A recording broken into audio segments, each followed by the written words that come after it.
Before the Christopher Nolan Dark Knight trilogy that just wrapped up this past year, there were the other Batman movies of the late 80s and early 90s. Well, also, they made games based on those movies. The game we're looking at today is Batman Returns on the Super Nintendo, today on Power Up.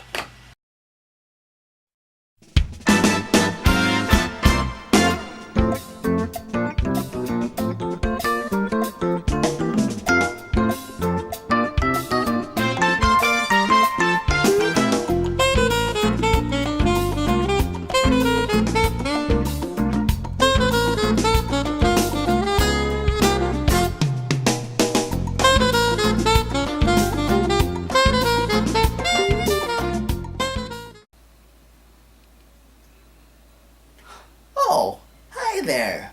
Welcome to the show.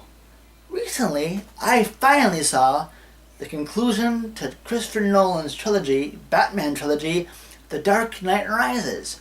I very much enjoyed it. To me, it was a really good conclusion to the movie. I won't spoil anything if you haven't seen it yet, so please go see it if you haven't already. So to celebrate, I am going to do for you, all you awesome people. Give me a second. I think I have right here. Batman Returns for the Super Nintendo. This is a really fun game. I just recently picked this up, and I really enjoy it. So, let's go beat up some bad guys and save Gotham.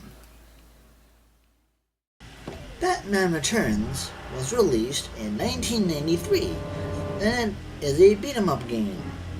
There are 7 scenes to fight through, where you fight the Penguin, the Catwoman, among other people. At Batman's disposal, he has punches and kicks. He also has different gadgets he can use, including a grappling hook and batarangs, among others. To me, the gameplay and graphics seem similar to that of another Capcom game, Final Fight. You also have test tubes. When you use them, they destroy all enemies on a screen, kind of like a smart bomb of sorts. But you have a limited supply of them, so use them wisely.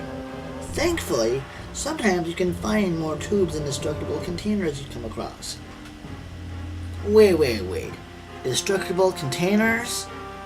That sounds familiar to another Capcom game. Anyway, also what's is cool is, besides having punches and kicks which you can use, if you do it right, you can grab one enemy, you can do grab maneuvers. So you can grab one enemy and slam to the ground, or if you're against the wall, you can slash him to a wall or hit him on a wall. And if you're really good, you can grab one enemy, and you do it just right, you can bash their heads together like a meeting of the minds. And that's pretty awesome if you ask me. I didn't get this game when it first came out, even though I had a Super Nintendo around that time. This game did look pretty cool in magazines I've read, but it's saying that this is only a one-player game, so there's no co-op here. But it is a very good brawler of sorts, and I do like you have a little bit of right. It's not just punch, or kick. You can do holds and stuff, and the aforementioned meeting of the minds.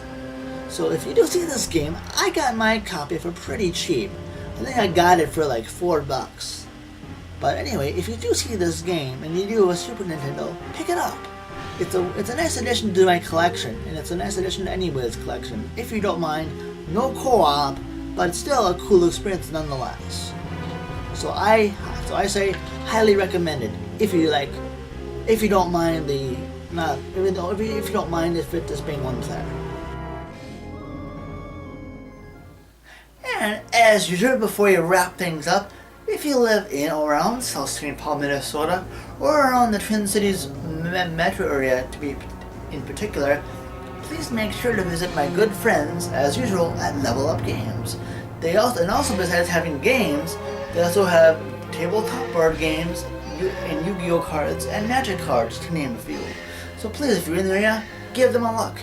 And as usual, the address has been below for this whole time, so if it's not there already, as it should be, like there, hello, then it should be, so ha. And also, if you're viewing this on YouTube, please rate and subscribe to my channel if you haven't done so already. And I also have a website and a Twitter feed as well. And those are below. I'm not gonna, well, those are below. And if you haven't, so yeah. Well, anyway, thank you so much for watching. And by the way, just need to note, I just learned that one of my favorite magazines, Nintendo Power, is going bye-bye. I guess, from what I learned, they're not going, the company that took over publication, they didn't want to do that anymore, something like that. It's very sad to see them go. I had a lot of good memories of them, and of course I had a subscription for a little bit to them as well. They were really awesome, and I'm sad to see them go, but them's the breaks. But anyway, thank you so much for watching, and stay tuned for another episode of Power Up.